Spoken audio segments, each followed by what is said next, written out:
irmãos, caros amigos e pessoas que talvez nem conheço, sejam todos saudados no precioso nome e na graça de Cristo Jesus. Amém.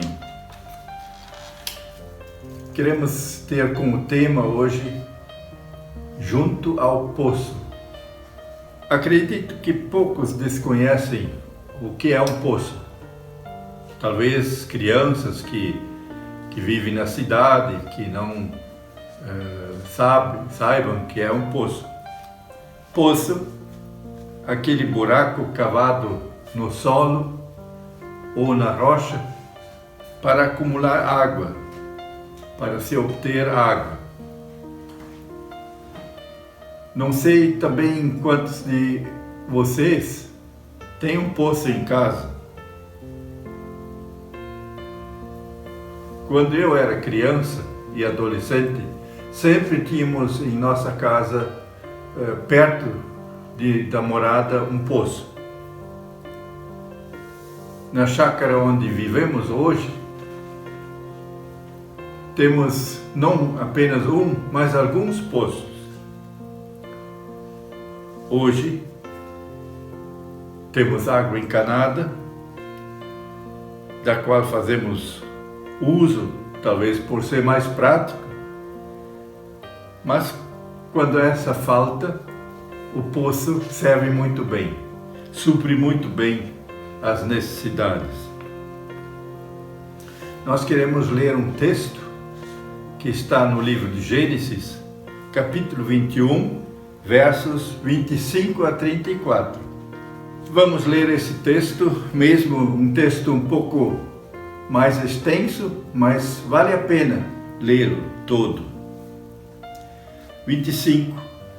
Nada obstante, Abraão repreendeu a Abimeleque por causa de um poço de água que os servos de Abimeleque, lhe haviam tomado à força. Respondeu-lhe Abimeleque: não sei quem terá feito isso. Também nada me fizesse saber, nem tampouco ouvi falar disso, senão hoje. Tomou Abraão ovelhas e bois e deu-os a Abimeleque, e fizeram ambos uma aliança. Pôs Abraão à parte 7 cordeiras do rebanho. Perguntou Abimeleque a Abraão: que significa as 7 cordeiras que puseste à parte? Respondeu Abraão: receberás de mim, de minhas mãos, as 7 cordeiras, para que me sirvam de testemunho de que eu cavei este poço. Por isso se chamou aquele lugar Beerseba, porque ali juraram eles ambos. Assim fizeram aliança em Beerseba. Levantaram-se Abimeleque e Ficol, comandante do seu exército, e voltaram para a terra dos filisteus. Plantou Abraão tamargueiras em Beerseba e invocou ali o nome do Senhor, Deus eterno. E foi Abraão por muito tempo morador na terra dos filisteus. Possuir um poço, naquela época, e numa terra assim, semidesértica como a Palestina, era um grande valor, era uma riqueza imensurável. O dono do poço podia se suprir das águas, beber delas, lavar, fazer a sua higiene, cozinhar e tudo mais, e até abastecer os bebedouros dos seus animais. Era, portanto, uma riqueza, uma bênção muito grande. Por aí podemos entender por que este referido poço foi disputado, tão disputado. Cada um queria se apoderar desse poço e, enfim, os filisteus o sequestraram, tomaram posse em outras palavras, roubaram o poço de Abraão.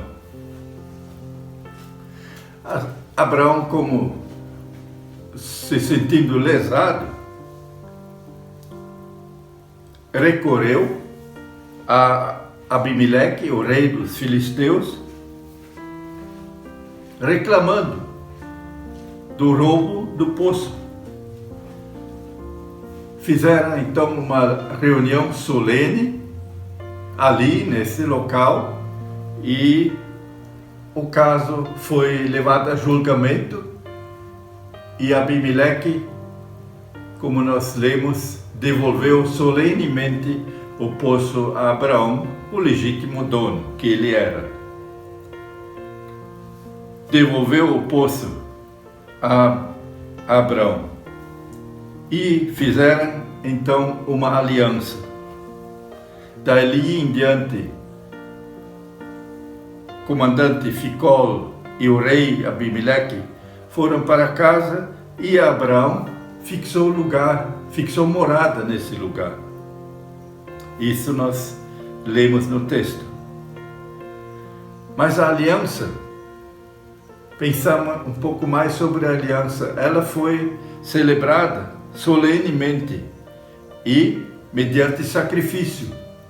Abraão separou 7 cordeiras e colocou essas 7 cordeiras como sinal da aliança e posse permanente daquele poço.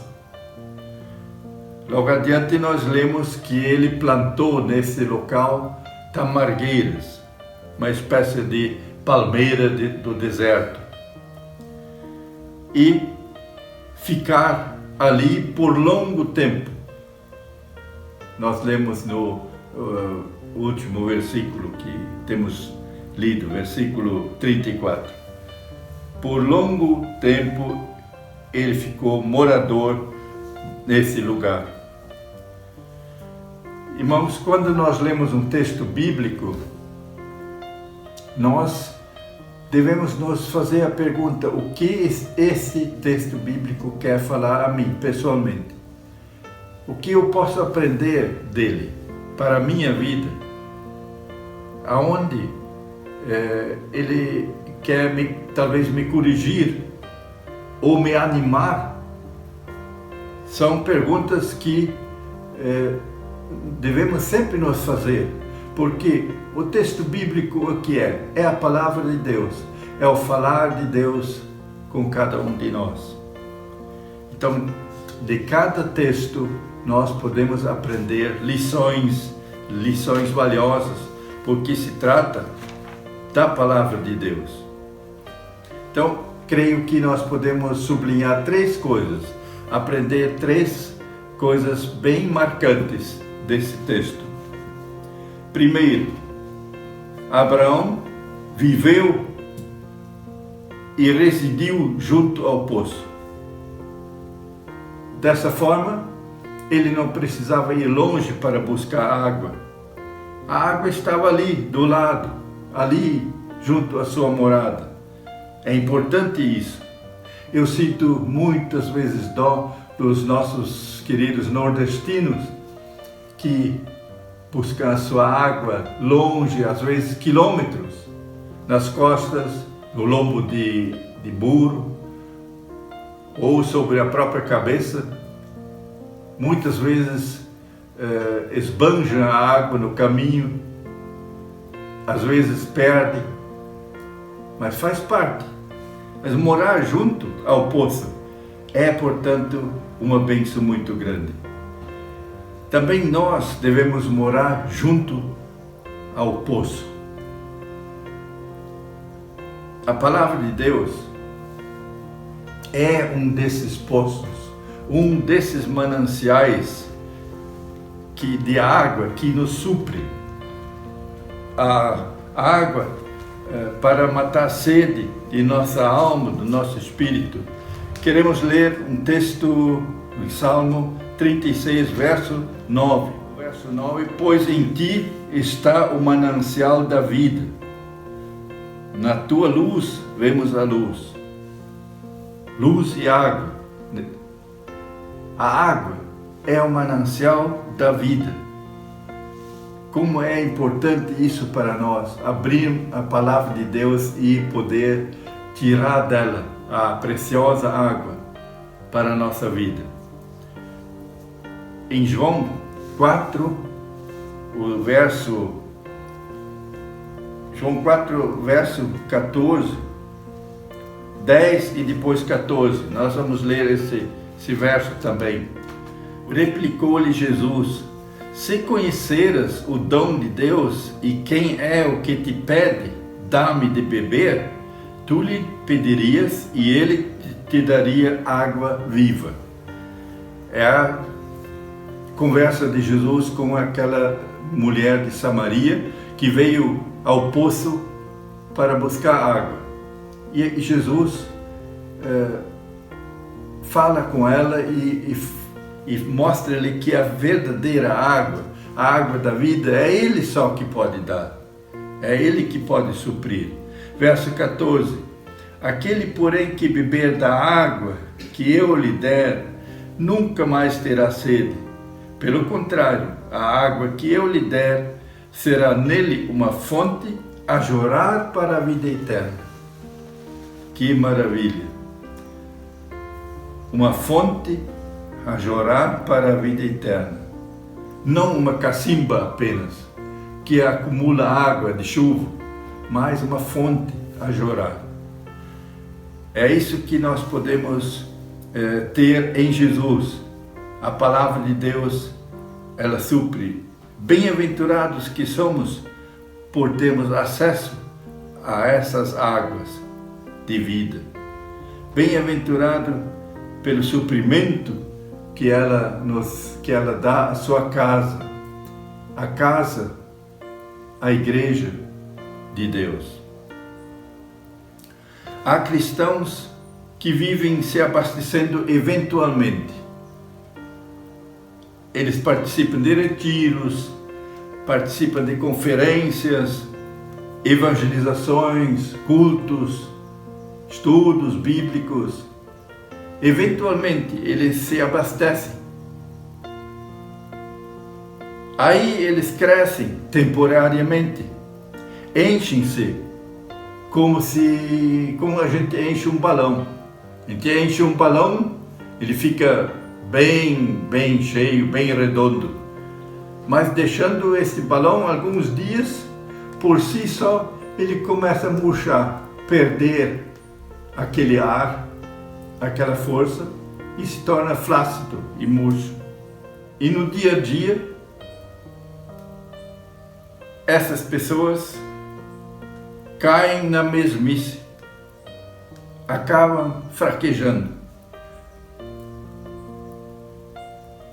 Olhando para o próximo evento, para ver se há alguma forma de se abastecerem de novo. Irmãos, eu não estou contra participar de retiros e eventos. Isso é muito bom, mas isso não nos dá o suficiente para viver no dia a dia. É bom receber muitas bênçãos em pouco tempo, mas não dá para viver só disso.